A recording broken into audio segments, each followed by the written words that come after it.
one, Mr. Chris DeGaulle.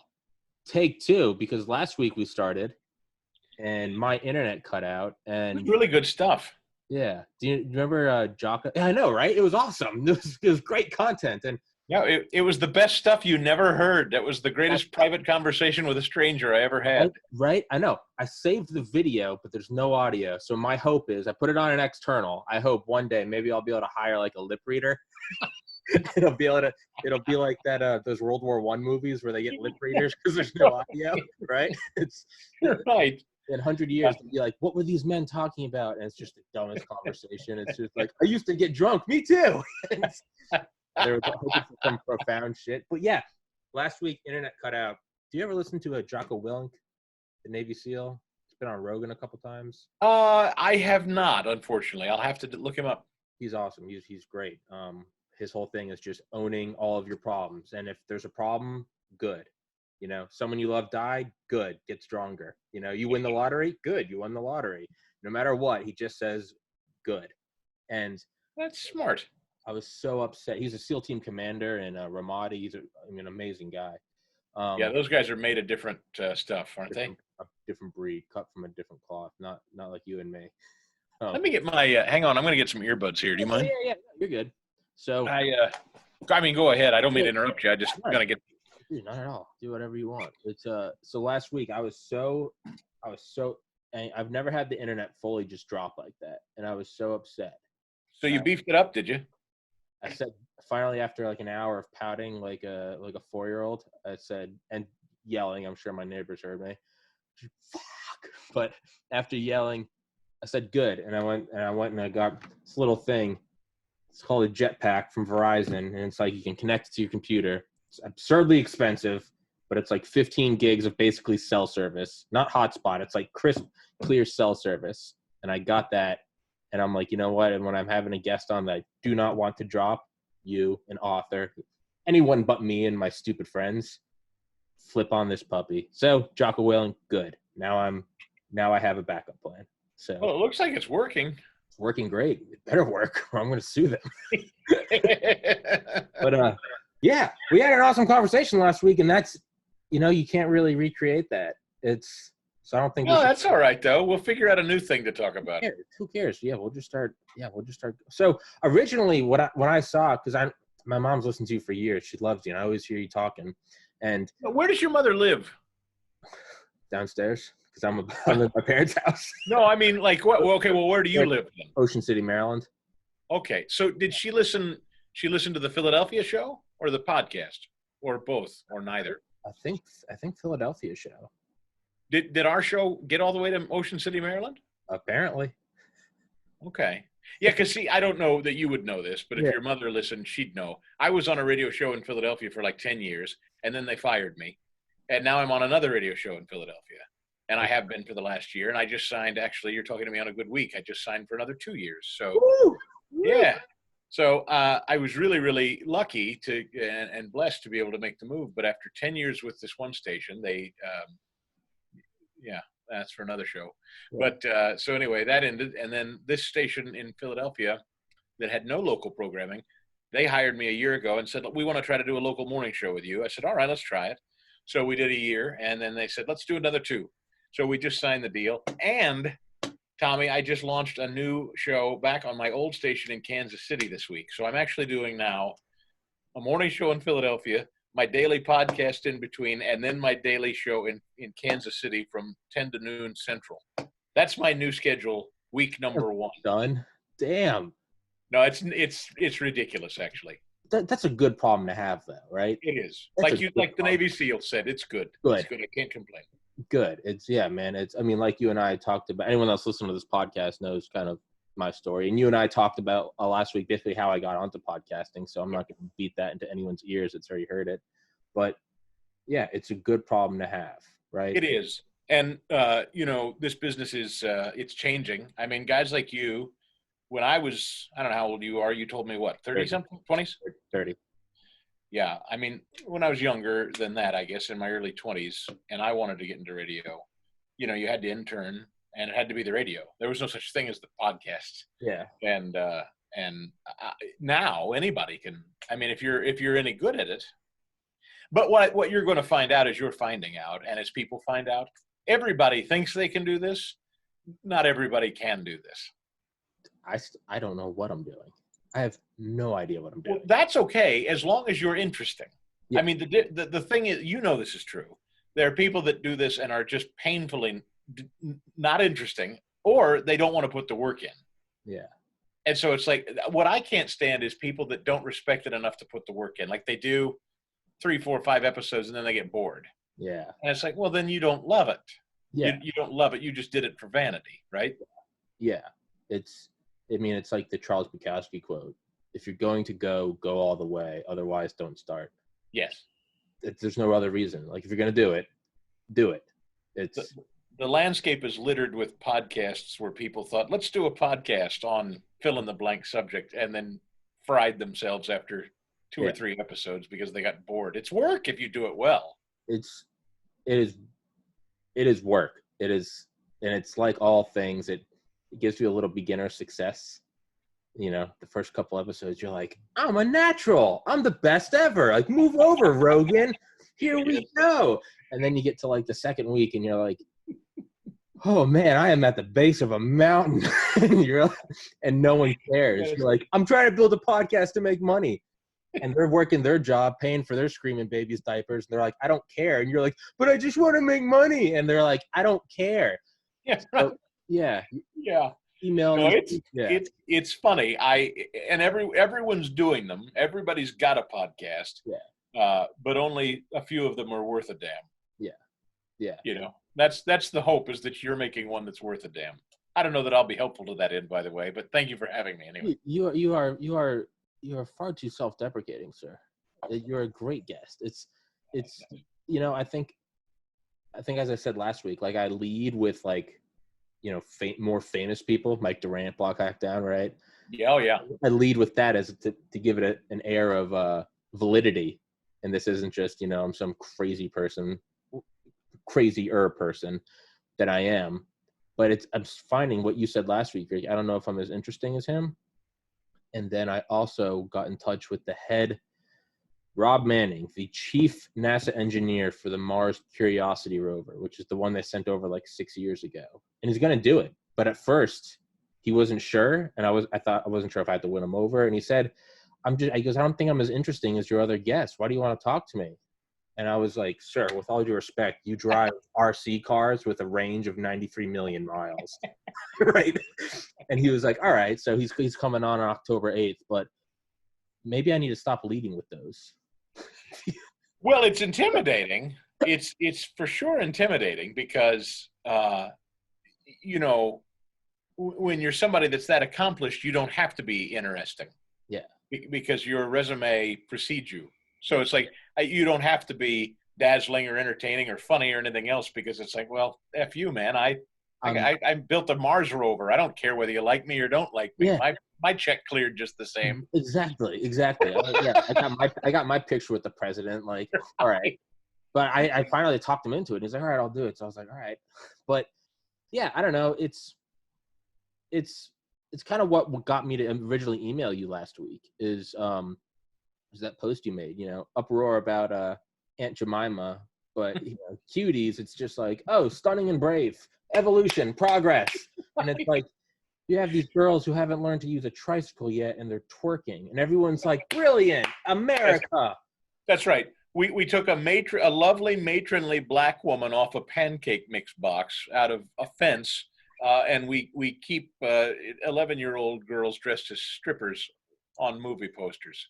I mean, that's where we are in 2020. And with thunderous applause. It's wow. How and it's just, I mean, what is going on? No, it's loony. This is as loony a time as I've ever. I mean, I'm not. I'm 43. I can't say I've lived through it all, but if it gets crazier, I don't know how. I shudder to think how it could possibly get more lunatic than the period we're living through right now. Well, it's got to be UFOs, but that's what it has to be. That's the only way 2020 I hope. Here. Me too, man. Thank you. Most people look at either that. I'm a Christian guy. I mean, if this is Revelations, Come on, I'm ready. Bring it. Let's go. Exactly. Beam The me up. fire's burning. Throw the gas on. Let's hurry this thing up, right? It's it's like relationships failing. You're like, just break up with me because that's where this is going. Just do it. Let's just get the heartbreak out of the way. Let me drink and cry into a bottle and sit in a tub. Let's just do it. In all sincerity, I don't mean to be serious, but this made me think that it dovetails with COVID. I do a lot of talking about COVID on the radio show because everybody's afraid of the COVID, and I got to have this damn thing around the office. Yeah. And I wear it because I got it when I'm in the office. Otherwise, I don't. Yeah. But I got to do it around coworkers, and it's all rooted in fear, right? Like I feel like everybody's so afraid of getting sick, and I don't want. Nobody wants to get sick. Sure. Who wants to catch a cold or ever get sick? I don't either. I don't want to be around people that are sick. But when you wake up every day and your existence is, I'm just terrified of everything around me and I want to control everything all the time. What a miserable existence. Absolute misery. It's you're right. You have to embrace it for what it is and let it liberate you. I mean, Alan Watts, the philosopher, used to say, he said, being born and living on Earth is like jumping off a cliff with a boulder. And your entire life, you're trying to hold on to this boulder. At some point, you must realize, boulder or not, you're still hitting the ground at terminal velocity. Yes. When you realize that, you're free because there's nothing. You don't have to accept death. You have to realize there's nothing you can do. Jeff Bezos, 200 billion. Hey, man, your cells are going down the same, just like mine. Oxidative stress, heart disease, Alzheimer's. We're all go. Oh, you're a billionaire? Yeah, you live on this same little rock with a little bit of atmosphere revolving around a nuclear explosion. It's all just chaos. We're on a unicycle juggling flaming chainsaws. It's true. Yeah. And so you obsessively trying to control everything around you and others around you. I don't know why I spend the limited precious time we have doing that. But people like these, and I do too, and we live next door to people like these. Their obsession is constantly trying to manage everything around them in the hopes that their existence will be somehow bettered by it. And it's just exhausting to me. Keyboard warriors on social media, same types of people. I don't have and maybe it's because I'm lucky enough to have a microphone, right? Maybe because I'm on 2 radio shows now every day and I got the podcast every day. Maybe it's because I'm able to do that I can talk this way. Maybe for the frustrated person that can't get it out and feels like they got to, let it out on somebody else. Maybe it's easy for me to say, but when I go home, the last thing I care about, frankly, I hate saying it this way, is what my neighbor's up to. Yeah, I don't. But good for them. God bless them. Peace be upon them. But I'm not interested in giving them a hard time. I don't care. Yeah. No. I don't give a shit what they're doing. God bless. Right? What if Bill Hicks? Do you ever listen to Bill Hicks? He's a comedian that died in '93. I've heard of him. Yeah. Yeah, I discovered him when I was at school in Valdosta, Georgia, and I found out that he was born in Valdosta, Georgia. So, like a moron, I was like, me and Bill are somehow linked. Remember, he used to say, like, what business is it of yours? And he was actually a heavily Christian guy, contrary to a lot. If you listen to him, you wouldn't know. He's a very Christian, died at 33 of pancreatic cancer, but really into psychedelics. And but he had a thing. What business is it of yours? What I put in my body, who I have sex with, what tattoos I get, or who I married? And if you're having a hard time answering it, let me answer it for you. None. So why don't you take that back? Why don't you take that check to the bank, cash it, and take a vacation the fuck out of my life? I'd love it. I'm like, yes. I don't care what you're doing, man. You want to have same-sex marriage, and you want to protect your marijuana plants with an AK that's 3D printed from Chinese parts. Go for it. That's it. That's it. Just leave me alone. Just leave me alone. Pay your taxes. Don't hurt anyone. That's right. Just leave me out of it. That's all I've ever asked. And I don't, and by the way, don't expect me to embrace your thing. Yeah. Like, I don't, that doesn't mean I have to like what you're doing. No. Don't ask me to sanction it or endorse it. I'll leave you alone to do it, but don't take it the next step and demand that I now say that I like it or I'm okay with it. Like, it's okay for me to not like what you're doing too, if you ask me. Yeah. Right. Yeah. I don't know what you just did. Your audio got a little choppy there. Oh, sorry. I flipped over to my. Is this worse, or should I go back to the other thing? Whatever you're just doing. Go back to the other thing. Other thing. Sorry, I know you're on your 4th show today. I don't want to. No, that's all right. Sorry, I'll just take that. How's that then? It's 1,000 times better, dude. It's black magic. I don't know. There's no. Some people AirPods, it comes through crystal clear. Other times it sounds like they're talking through a pile of mud. I have no idea. But yeah, just because you have to allow it doesn't mean you have to love it, right? No, that's it. I'm not a puritanical guy running around scolding the world, asking for it to change for me. We are to a point where if you don't lovingly embrace everything that, in the political sense of it, it certainly is the American left. I try not to make this a super political show, but it's right now, if you dare question how someone died in a police altercation, right? You should burn. Your business should burn. Your dinner should be disrupted while you're sitting outside at a restaurant. That's not sustainable. That can't work in this country. You should be strung upside down, fed to alligators, and will sell your children into slavery. Yeah, we're not well. We got to get back to some kind of sensibility on that front, and I guess we will eventually. But anyway, I like to think that that's a minority. I tend to not think it's a minority doing that, but I try to be positive and go, I have a lot of, I'm more conservative myself, but I have a lot of friends, siblings who are on the complete opposite side of me, but they're all level-headed people. They're just as appalled by this stuff as I am. And I tend to think that it's the media putting a microscope right on it and saying, this is what everyone thinks. Because that's a very powerful tool. I mean, if you control what everyone thinks is happening, right?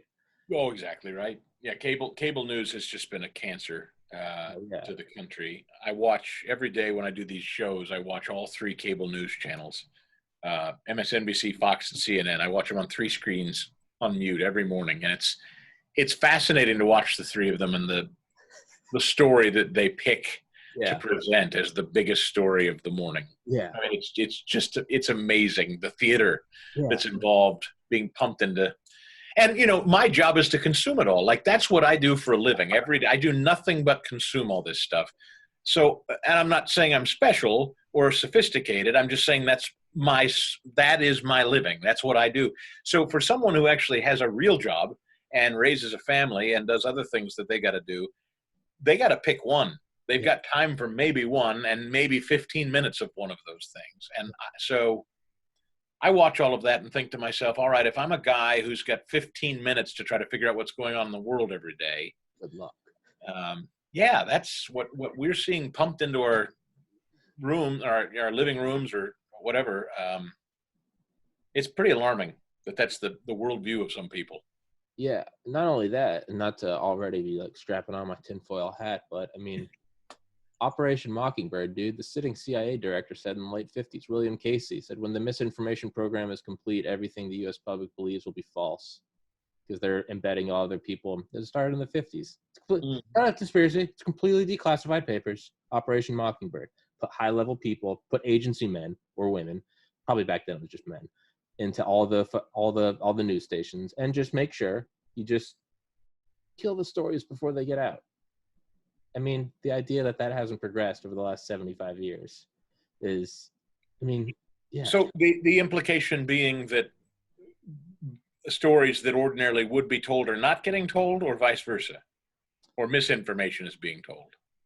Whatever it is, it's completely controlled. So yeah, misinformation, or you don't, because the key is, and this is what William Casey said in so many words, is the key is to not outwardly suppress, because that makes people wonder, what are you suppressing, right? Pull a story. What happened when they put out the Roswell briefing and then they took it back? Everyone's like, flying disc. And even if it wasn't, we now are all convinced, or at least me, right?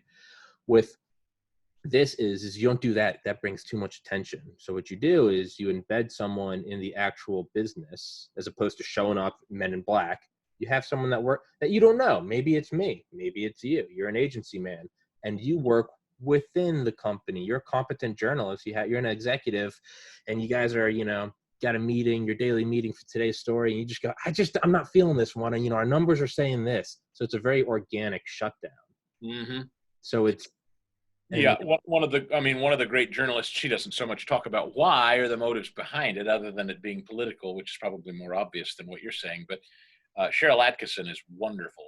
Yeah. She came from CBS News for a long time, and now she does her own independent journalism. But boy, what she has come up against, I mean, the surveillance that happened while she worked at CBS News, I mean, literally her work computer at the office and at home, she'd see the mouse moving around at night and files being clicked on and things like, I mean, she tells some, I'm actually in her first book, Stonewalled, which is an amazing book, and she's written 3 now. She's got another one coming out next month. But what she tells of the government surveillance of journalism and how internal network decisions are made and squashed about what news makes air and what doesn't, it's pretty disheartening.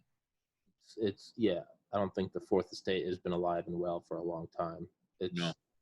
But they were brilliant. They didn't outright just go up and shoot it in the head. They went up and, they just kind of put a knife at the back of their neck. Well, and then you wonder, and I wonder this all the time. Even, people tend to want to, at least on my political side of things, people tend to want to watch Fox and trust everything about Fox. Well, I don't know that you should or could or even can. And I watch some things and I see, we have footage of a U-Haul being emptied, in these riots. And here's somebody helping put in bulletproof vests, and here's some shields and rocks and sticks and being unloaded in this random U-Haul that was rented. And it's like, well, I don't know. How can I know? How can I know if that's real or not? Is that organic? Is that a one-off? Is that just as bad as some CNN shit, right? It's, It is, only because it builds in you this suspicion that it's the same with COVID. It foments this idea that we're all sizing one another up, wondering which team we're on and if we're up to no good. And yeah, I think it builds a super paranoia in the culture that I hate for all of us. It is just as bad, and it's easy to get sucked in because I've said on here, I get it, right? I'm white, I'm a Nazi because I like Trump. Oh no, end of the world, right? Fuck me. No, you're the worst. You're a young white guy with an American flag behind you on a podcast. Conservative, born Catholic, heterosexual, white male, upper middle class who got into med school, is well educated, literate, with an American flag, who swears. You don't stand a chance. No, man. Quit now. You're gonna see me on a crucifix in a cul-de-sac someday, surrounded by a bunch of Antifa people.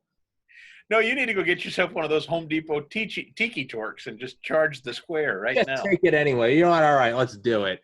No, man. But that being said, I can't watch Fox because I'm like, this is just, it's the cognitive dissonance of going, oh, well, they like Trump, so this has to be true. I think it's just as slimy as CNN. It was like a week ago, maybe a little more. Might have been a little less. Might have been since we last talked. But I think Newt Gingrich went on Fox, and he says something about George Soros. And the host goes, we won't talk about that. And then the other lady goes, let's not mention that. And a third lady goes, I don't think we should talk about George Soros. And they all just get, dude, it looks like something from a dystopian movie. Everyone's just quiet, and there's just like the red light beeping. And Gingrich goes, so it's verboten. And they're all just smiling. And it's like, that was I sent it to some friends. I was like, that was eerie. Yes. I saw that clip. I saw it cut away. I actually saw it happen. Okay. And I saw them apologize the next day for it, even though they didn't apologize. How creepy was that? How creepy was that? Very creepy. No, it is. That's and unfortunate too. I actually know Harris Faulkner, the woman who was, in the middle of that. She came from Kansas City, where I come from. Really nice, sweet lady. But I don't know. Like, did somebody tell them enough of that, knock it off? Maybe, probably. You get into that industry, I don't know. I don't think that's absurd at all. All that money. Why wouldn't someone come? And it doesn't necessarily have to be some nefarious, this is the deep state. It might just be someone with deep coffers that's going, hey, Soros donates to my thing, and I don't want you to talk about him good or bad. All the time. As simple as that. No, this business is, and I'm really, really fortunate to work where I work now. I work for Salem Media Group, and Salem, for people that maybe know who their shows are, that's Hugh Hewitt, that's Mike Gallagher, Dennis Prager, Sebastian Gorka, Larry Elder. Salem is an independently owned conservative Christian media company. I mean, that is their bailiwick, their identity. And they're very principled. They don't take booze money, for instance, or gambling money. Like they don't let it air on stations like this. And I only say all that because I came from my last company, which was called Intercom. And Intercom bought CBS, which is actually why I came to Philadelphia. I worked for CBS. Now, I'll just tell you right now, the company called Intercom is run by a radical left-wing whack job named David Field and his wife. They're lunatic left-winger. Yeah. Your audio, I think you just muted yourself. You said lunatic left-winger and then it bleeped. It went out. There you go. You're back. They are lunatic left-wingers, and they hate talk radio. They hate that they own talk radio stations. They would love nothing more than to be rid of talk radio. And the talk radio that they do own, they're slowly trying to convert away from the kind of talk that I do. Okay. So you're going to find that you're going to hear a lot of those shows doing less politics and more kind of lifestyle stuff. What's your favorite kind of breakfast meat? Bacon or sausage? Give me a call. That kind of garbage, you know. What's your favorite old movie? Because they so hate conservatism and the Rush Limbaugh, if you will, model of talk radio. If they can't sell it off and get rid of it, they're going to kind of force it to conform. Destroy it. Yeah. And so when they let me go a couple years ago, it shocked me, devastated me. I didn't understand why. We were doing really well, but now with some time and distance, I was expensive, and they absolutely hated what I was doing. Well, did you apologize for being white? Yeah, right. Well, you should. There's your number one step. You got to apologize, right? But that's a long-winded way to say that, yes, corporate media ownership is a thing. It matters. And I would love to tell you that all my colleagues behind microphones are free to speak and say whatever they like. But I'm sure you already understand that's not true. I can tell you certifiably it's not true. Blink twice if there's a rifle pointing at you. Right. It's all free, Tommy. It's like those Vietnam guys where they were Morse coding torture on live TV. Not to be like that, but you're just like, blinking. You see the shadow of the gun. And I'm like, Chris, are you okay? I'm fine. I love it here. This is what's important about podcasting, I must say, and why I got into it. I'm glad I did. When they sacked me and I didn't know what to do, somebody said, you really should have had a podcast. And I was always sort of dismissive of it because I like being on the radio. Uh-huh. But what I learned about podcasting is I will never, ever, ever be without one. Yeah. Because the radio is what it is. I mean, it has its place. I hope I'll have a job on the radio, but I may not. And if I don't, that's okay, because this is where it's at. This is where it's going. Not that that's a secret. And I don't ever, ever want to be beholden to speaking my piece and saying what I believe and want to an audience and worrying about whether the suits in the corner office care or not about it. Yeah. Yeah. I'll do it as long as they let me, but if it becomes a problem, I just don't want to do it. It's soul crushing. It's like a different kind of death. I mean, that's why that's why I'm doing it this way, man. Like I just can't. Yeah. I couldn't have someone say like, well, why don't we talk about like, the newest hit series, this, or the new Dodge Durango. And I'm like, I want to talk about aliens and potentially aliens with boob jobs. And they're like, no, let's talk about the new Miley Cyrus. And I'm like, no, aliens, like, or anything else. What do you want to do with this podcast? Like, what do you hope to do with it? Just whatever you feel like doing? Or do you have like a thought in mind about where you want to take it? Primary, make enough money to move out. I think that would be, to me, that is alchemy, is to make money doing what you like. I think so few people do it. And I'm finding it's easier to get into med school and go be a doctor than it is to do this. Yes. Make money, move out. I mean, but yeah, in the long term, as we talked about last week with mental health, there's something called MAPS, the Multidisciplinary Association for Psychedelic Studies. And it's not, drop acid and go watch the Beatles. It's the therapeutic effect of these compounds with psychiatrists in controlled settings, walking people through this stuff. MDMA for soldiers with PTSD, LSD for breaking addiction, psilocybin for end of life, kind of terminal peace. And all these things have ibogaine for breaking heroin addiction. I mean, it has something like a 95% success rate. Like the best like heroin programs have like a 5% success rate. It really is like the nectar of the gods growing out of the ground, but we've put it locked away since the 60s because, turn on, tune in, drop out. They didn't like that. That wasn't good for the big industry. Mm-hmm. But the guy's been on Joe Rogan before. I think, Dr. Rick Doblin, Doblin. I keep writing it down on my phone so I can try to get him on. I keep autocorrecting to Goblin. So now I'm remembering Goblin, the Goblin man, Rick Doblin. And, they're doing insane and this isn't all theory. This is guys that have never touched a drug in their life, straight shooters, Marines coming back from Iraq, horrible PTSD, and they'll come back and they'll do a setting with, their loved ones or their wife or their ex-wife or, friends that fought with them. And they do this one, it's like a day-long session. You're on MDMA. Just call it what it is, high as a kite. But you go in there, and in those sort of expanded consciousness realms, you can undo a lot of damage or deal with it. Timothy Leary, the turn on, tune in, drop out guy, Harvard psychiatrist in the 60s. First time he did mushrooms in Mexico with Richard Alpert. It's called Tia Nalactica, Flesh of the Gods. That was the one they did. These guys were Harvard psychiatrists, and when they came out of it, they noted in their book, 7 hours of this taught them more than 27 years of therapy. So to answer your question, I would like to use the platform to bring more. It's helped. I've done it 4 times in my life. It's helped with me. I want to bring awareness to it. And I'd also like to just do the Elon Musk route. The government's not going to get us tomorrow, so I'm going to stack my billions and get us there. I kind of want to get a massive lump sum of money, fund that, and before I die, know that I left the world better than I found it. So can you give me a really, really dumb guy version of what you just said? The therapeutic therapeutic benefits of psychedelics vastly outweighs anything in existence and on the next century horizon of pharmacological results. But not that we would be perpetually on psychedelic drugs. No. One of these things once, for addictions, you do it once. For trauma, once a year. And so while under the influence of the drug, you can go in and you can quote, do work. You can go in and rewire your brain. It'd be like, what's the way to put it? It'd be like, what if you could only clean your house when it was underwater?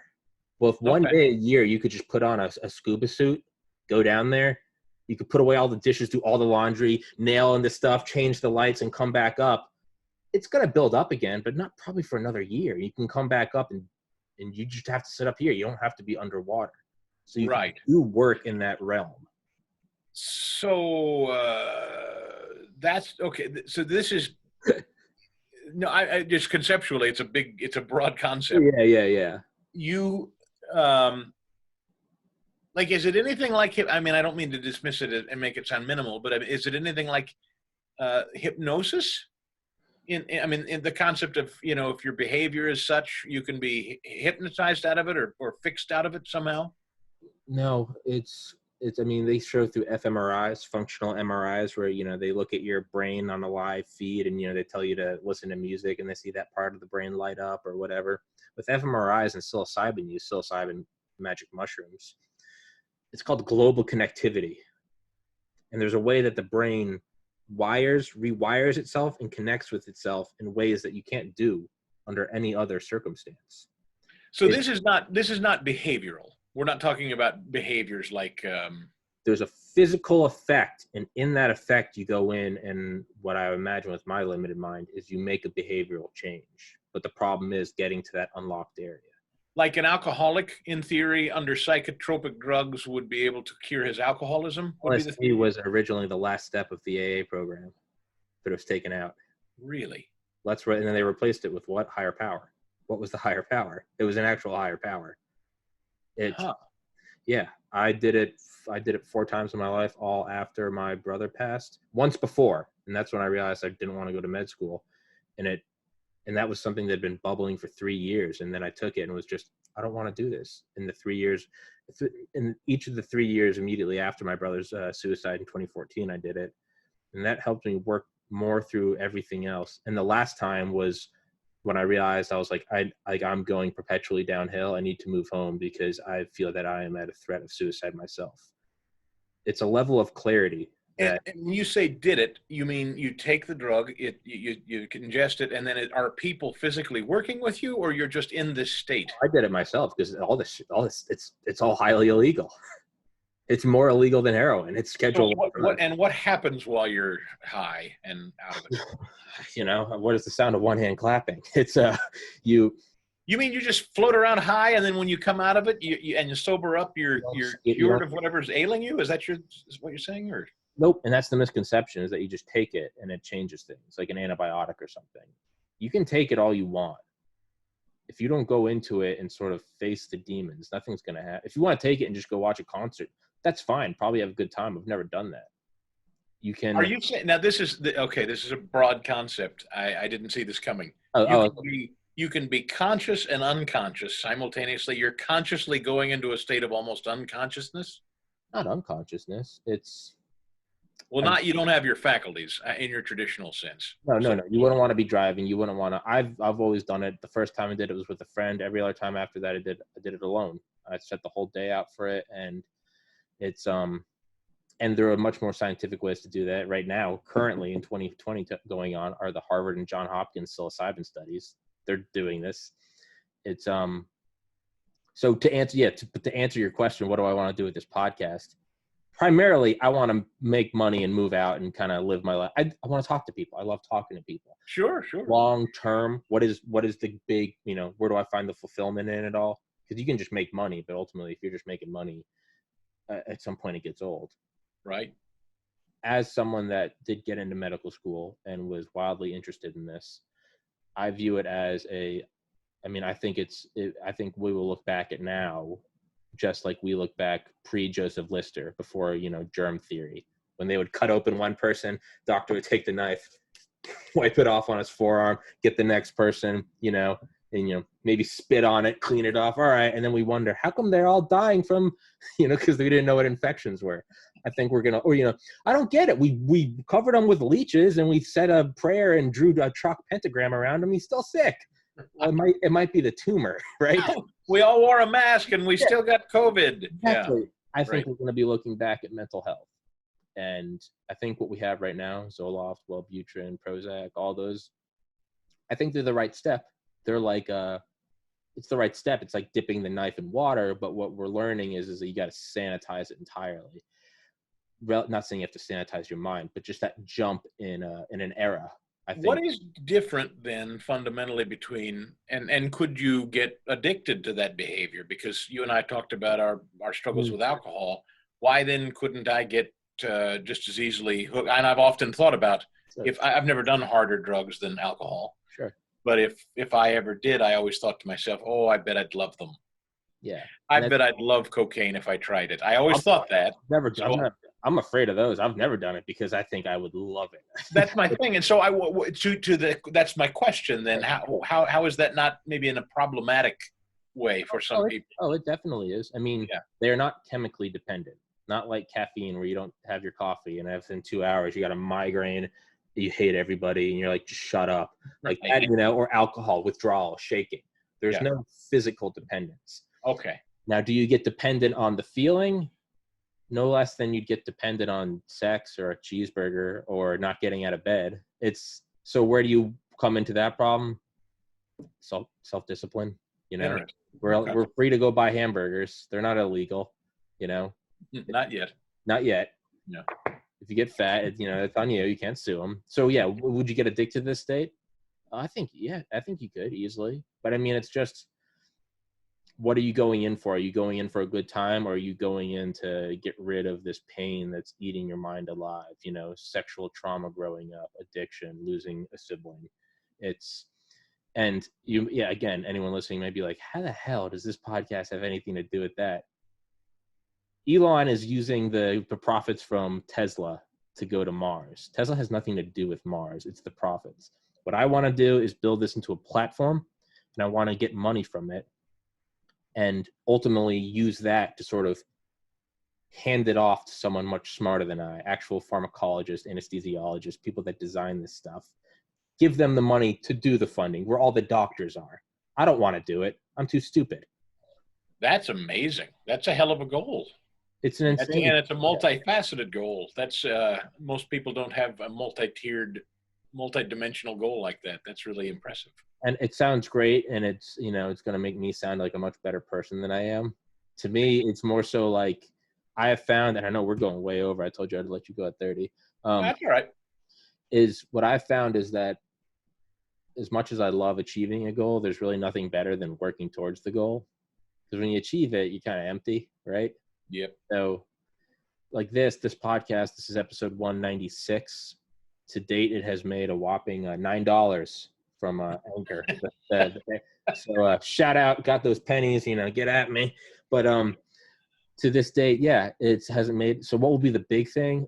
It'll make money and I'll move out of my parents' house, right? I'm 30 years old and I'm above their garage right now. So I get my own apartment and, wow, what if I get a girlfriend? And then what's the next step after that? Maybe I get a sick ride. What if eventually you could scale it all the way up to a Joe Rogan, 100 million, I got a Ferrari.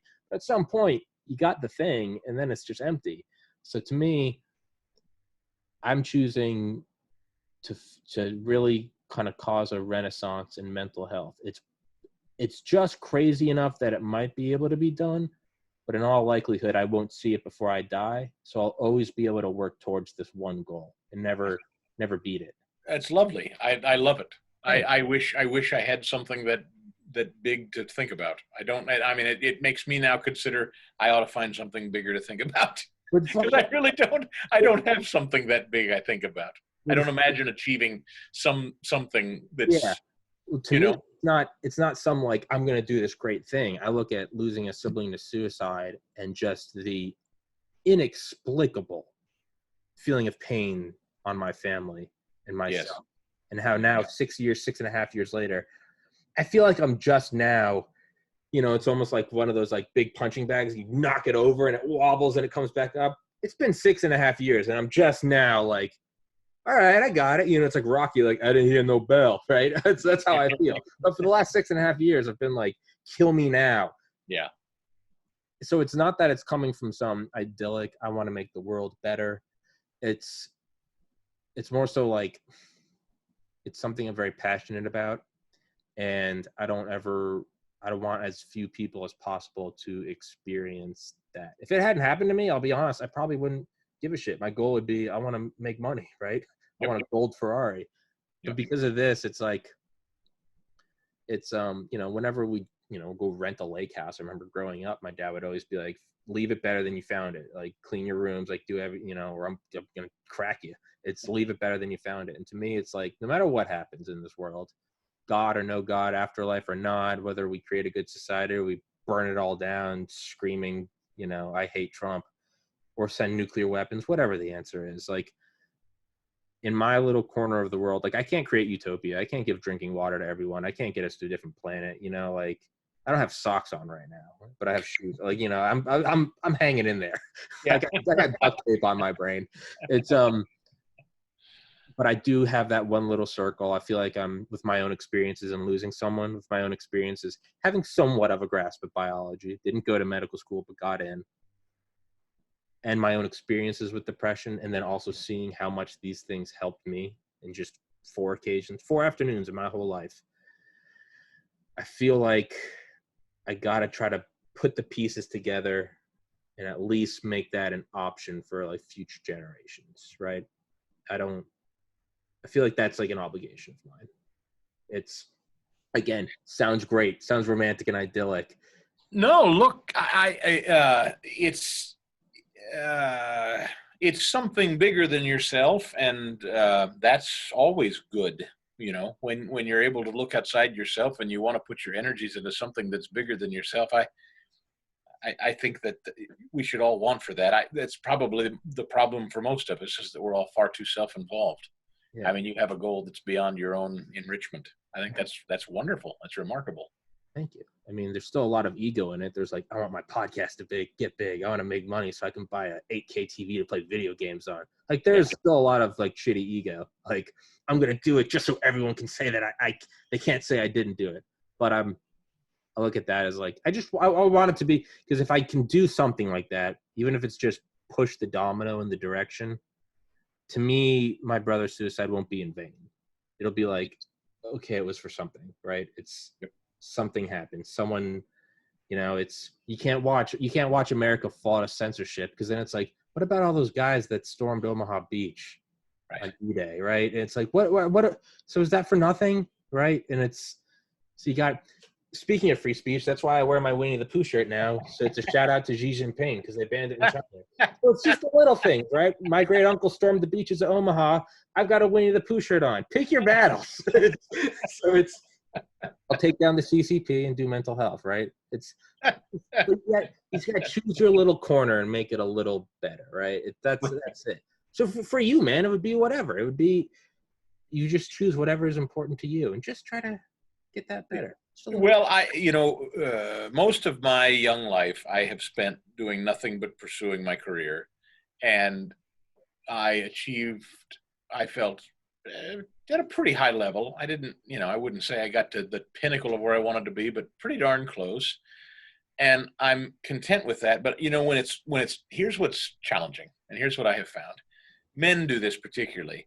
You identify with your work. You identify with what you do. It's all consuming. It's your identity. It's who you are when you walk into a room. What do you do? And it's like, that's the thing you wear on the, name tag. Yeah. Hi, I'm Chris. I host a radio show. Yeah. It's taken me years and many fits and starts in this business to learn that that's not who I am.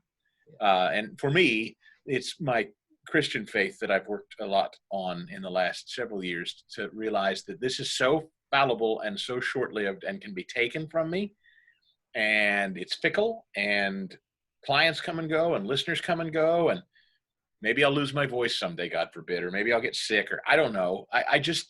I had for so long my entire identity wrapped up in the fact that I was a radio personality, and then when that's taken from you and you don't have that anymore, you talk about depression, you talk about slipping, and when I was really drinking, I stopped drinking just before I got blown out of my old gig.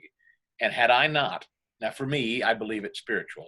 I believe I had a genuine Christian intervention. I believe Christ came into my heart and said, it's time to fix yourself. And I think I did so. And I think I did it in just the nick of time, or I'm not kidding. I think I might be dead. And not from suicide, but just from the fact I drank at that clip. And I was about to head into a really miserable period. On the other side of it, I've come out thinking to myself, well, it's not all that damned important. I still love doing this. I'm privileged and blessed that I get to do it. But if you told me I can't do it tomorrow, it's not the end of the world. It's not who I am anymore. I'm a father, and I'm a husband, and I'm a friend, and a son, and I'd like to just be a better person and listener in general. And I feel like that's what I'm working toward, I guess. Yeah, but you're right. It's almost like I think it's from the Bible. It might be Christ, but I'm not in this world, or I'm not of this world. I am in this world. That might have been Buddha. Well, yeah, it's a wonderful, I forget, be in it, but not of it. Yeah, I love it. I heard a pastor say that recently, be in it, not of it. I've been trying to sort through, as I talk about this just kind of dark, awful place the country seems to find itself in, how not to get mired in it and caught up in it and identify with it. And yeah, be in it, participate in it in terms of the dialogue, and have your say about it, but don't be of it. Don't let it consume you, and don't let it be your identity. Wow. I don't want this to be, well, it's like I said, trying to control everything around you, thinking about nothing but COVID and are people behaving, and the riots in the streets and cable news.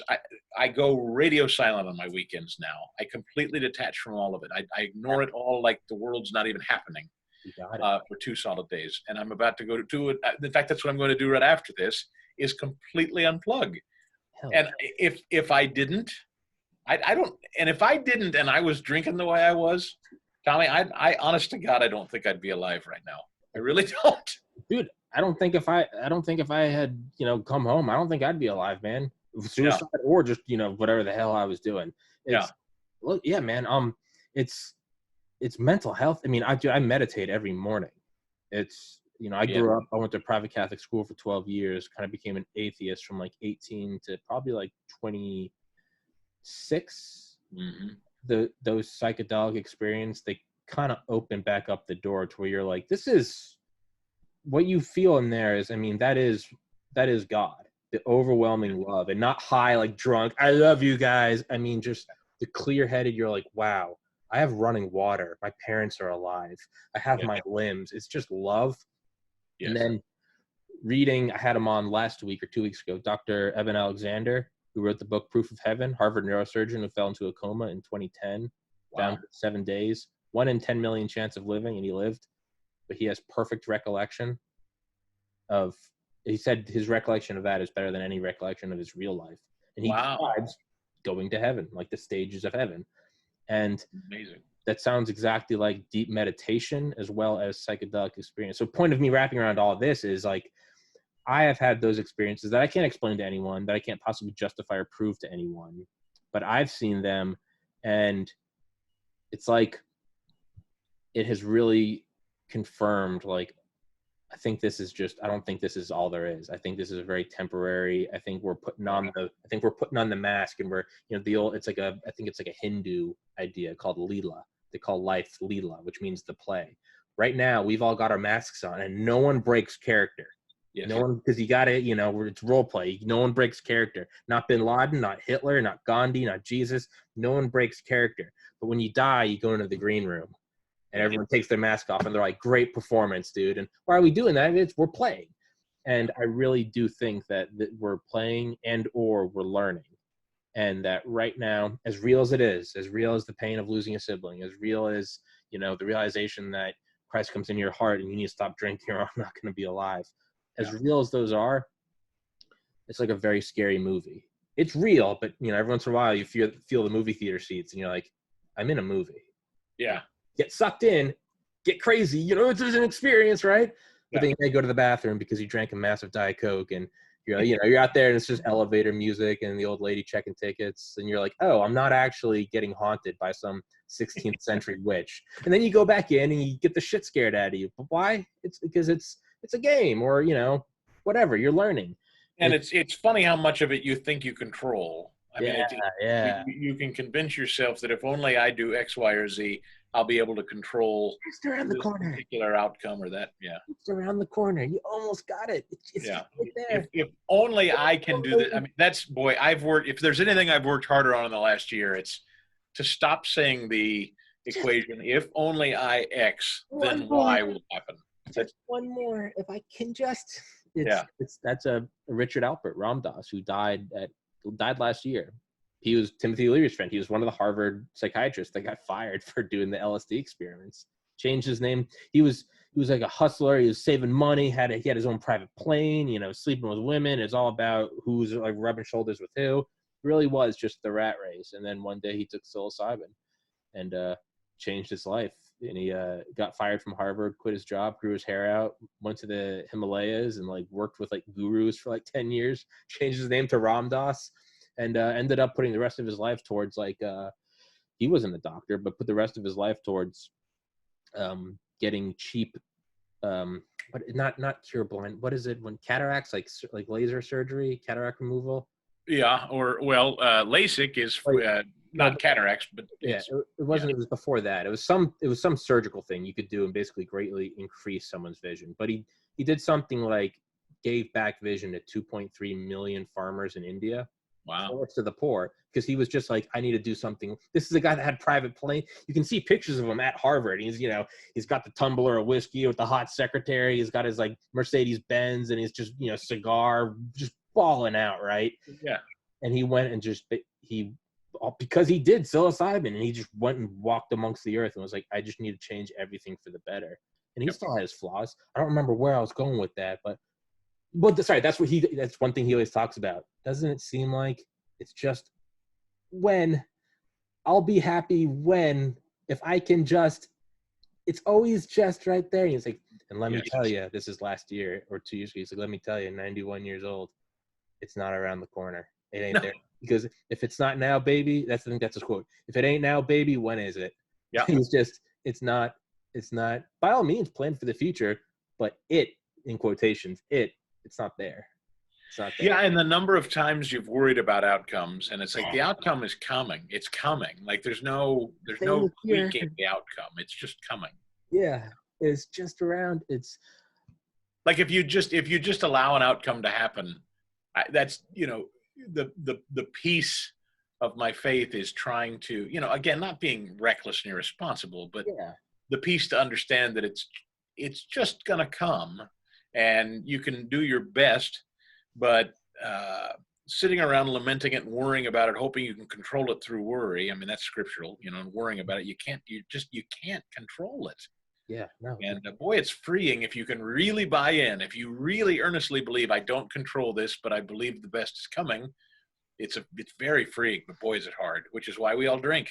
It's well, then you have psychos like you and me who try not to drink and still try to ride the wave of this insanity. Oh man, honest to God, that's all. It's the only reason I drank as hard as I did. I really couldn't stand the reality of life generally and socially awkward and all of those things. So I just pounded myself into oblivion so I didn't have to deal with it. Yep.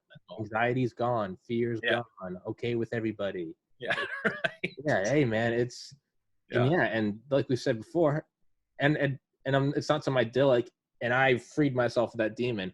Dude, I work at a liquor store. Every day I'm there, I'm like, man, I'd love to pound this bottle and go drink it with my friends screaming and fuck it off, burn down the city tonight. No, but I'm going to wake up tomorrow and feel 10 times worse. Man, I am so proud of you for being 30 and doing it. I didn't achieve it until 2019. So what was that? Just 2 years ago? Not quite, a year and a half ago. So I was in my 40s. So I feel like I drank hard through all my 30s. I envy you for sparing yourself the 30s. Hey man, I had a damn good run in my 30s. I had a lot of fun. Man, I had a good time. Yeah. For like 4 years, I had a good time. But I mean, I was burning that thing at both ends. We're at 56 minutes. Can I keep you to a clean 60 and then we'll cut it off? Happily, sure. 3.5 more minutes. Yeah. But yeah, it's that mind, and that's why I meditate every day. Is I would say I went from like hardcore Catholic growing up to hardcore atheist to right now. I think I'm at an optimistic agnostic. I think that's how I would describe myself. Mm-hmm. I think, I would like to think I'm a scientist in the loosest form of the term, having, a biology degree, like at least know how to kind of look at data. Like I did undergraduate research in toxicology, some general ideas. I think the idea of saying definitively that there is no God or no afterlife is just as absurd of the definitiveness of saying, exactly what's going to happen. So I choose to go, it's going to be one or the other, with meditative experiences, with psychedelic experiences, and then talking to Eben Alexander, the Harvard neurosurgeon, who's not a moron like me, and have him say it with just complete certainty. Just, it's a matter of fact. It's a statement of fact. Meditating on those ideas every morning. Yeah. If I don't meditate, I get caught in it, or I get caught being of it, not in it. When I meditate, it's almost like meditating is like the bathroom break with the Diet Coke. I'm like, it's just life. Maybe it's thermonuclear war today. Maybe I meet my wife. Maybe I find $1. It's one or the other, right? But it's just, I step out of it and I go, this is just a game. We're just playing. It's real. Be nice, be loving, but come on. You can't win. You can't hear me?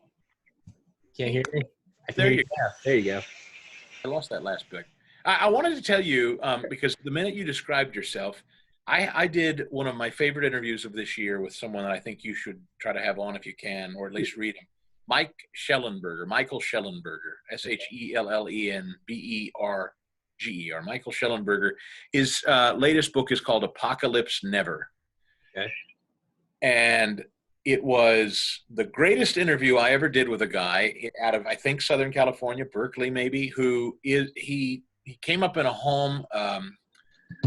His dad was a preacher, and then he went to college and became, much like you, hardcore atheist, hardcore into science and environmental science, and now is finding his way back. He bought in so hard on environmental science that it became almost, in its own way, frightening or cultish to him. Yeah. And so now he's pivoting back. We had this wonderful conversation about his book where he actually writes about this, the environment and his relationship with his faith. And I think you'd love it, actually. I would absolutely love it. I will. We're at 59 minutes. I won't keep you over. We should. It was an honor to be invited. Honestly, I don't know why you thought of me. Thank you for asking me. Hey, dude, you're a badass guest. Thanks for coming on, man. Some people are so buttoned up. I'm like, dude, just let it. We're talking about UFOs. I'm wearing a Winnie the Pooh shirt. Like, relax. Come on now. Like, remember, this is just a game. It's just relaxing. So, what's today's date? The 25th, September 25th. So hopefully in the future we can look back at this date and be like, yeah, things started to get better around then. This is the and this is the day. Someday I'll be able to hear about people going through some sort of psychological therapeutics and think I was part of that. Episode 196 or whatever you said I was. What episode? Yeah, you are. All right. Yeah, or you're gonna be like, man killed wearing Winnie the Pooh shirt by Chinese nationalists, and there's just gonna be a picture of me on the headlines, bleeding from the head at work. There was just a drive-by from some guys wearing the CCP flag. Either or, man, it's gonna be in the news. Well, good luck to you, man. Sincerely, good luck. I wish you all the very best. You seem like a very, very kind guy and a nice guy with a great heart. So thank you for your time, and I wish you all the best. Thank you. And yeah, man, if you ever need to get away from the serious shows and want to come on here and just let your hair down, doors open.